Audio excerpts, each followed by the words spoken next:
Positivism Hindi channel प्रेक्षकों को स्वागत। विश्वविख्यात नास्तिक श्री गौरा जी से लिखी हुई जिंदगी के सबक नामक पुस्तक से गौरा जी के प्रत्यक्ष अनुभवों के बारे में जान रहे हैं ना। आज के अंक में सार्वजनिक क्षेत्र में विभिन्न अंगों के बारे में जानेंगे। सार्वजनिक क्षेत्र में विभिन्न अंगों के बारे में जानेंगे। और एक बात है, मानव जीवन के सभी अंगों को आपस में परस्पर संबंध होता है। यह सामाजिक है, वह आर्थिक है, यह राजनीतिक है, वह सांस्कृतिक करके अलग नहीं कर सकते हैं। कार्यक्रम को जहां शुरू करने पर भी सभी क्षेत्र एक साथ आएंगे।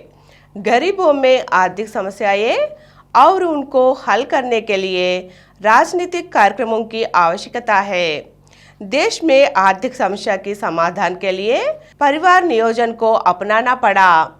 परिवार नियोजन अभियान में कई तरह की धार्मिक मान्यताएं, अल्पसंख्यकों के मुद्दे और स्वास्थ्य पद्धतियां बाहर आ गए। जब महिलाएं सार्वजनिक कार्य में आती है तो पुरानी पारिवारिक नीतियों में बदलाव आती है। अविवाहित माताओं की समस्या भी शुरू होती है। इनको देखकर हमें पीछे नहीं जाना है। जब सभी समस्याओं को मानवीय समस्या में जोड़ दिया जाता है तो कार्यकर्ता को उत्साह और साहस बनता है कि जैसे महात्मा गांधी अपने अनुभव से कहा कि समाज सुधार को शुरू करने से राजनीति की आवश्यकता हुई। किसी भी कार्यकर्ता यही अनुभव और उद्यमी होकर व्यापक और समग्र दृष्टि से सोचने पर ही आगे जा सकते हैं। नई नई समस्याओं को देखकर डरने पर पुराने कार्यकर्ता नीचे चले जाना देखकर कार्यकर्ता निराशा होकर आगे बढ़ नहीं पाते हैं। कई बार उसका वित्तीय पोषण बर्बाद हो सकता है, आर्थिक विषमता का सामना कर सकते हैं, लेकिन एक आदर्श के साथ नए नए संसाधन उभर कर सामने आ जाएंगे और ज़्यादा मौके प्राप्त होते हैं। 1946 में महात्मा गांधी धार्मिक घृणा को सामना करते हुए नौखाली गया। तब अनेक लाखों अनुयायी उनके आदर्शों को पकड़ नहीं पाए। वे अकेले हो गए, लेकिन दीक्षा के साथ नौखाली मार्च चलाने पर नए नए परिणाम हुए हैं। बिना डर के बलिदान करने के लिए आगे जाने के कारण ही दुनिया का ध्यान अहिंसा की नीति की ओर आकृष्ट किए।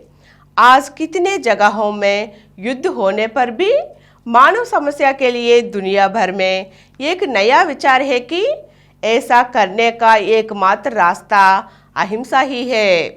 अहिंसा एक राजनीतिक, आर्थिक, सामाजिक व सांस्कृतिक कार्यक्रम ही नहीं है, बल्कि एक व्यापक जीवन नीति है जिससे सभी समानताओं को प्राप्त कर सकते हैं।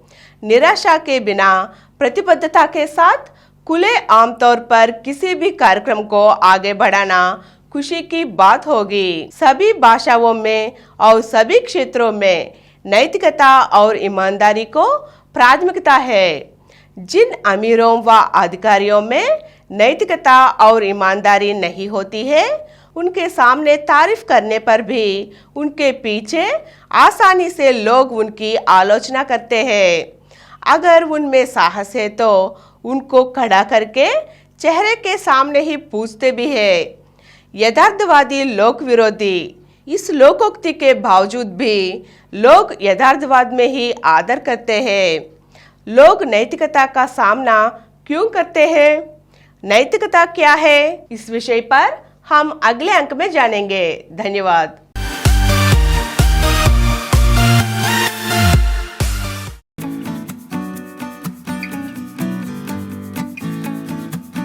और कुछ वीडियो के लिए कृपया हमारे चैनल को सब्सक्राइब कीजिए और नीचे हुए घंटे के निशान पर दबाइए। Please download Samaram multi-channel app and watch your favorite channels from your mobile. App available on Google Play Store and subscribe to the channels.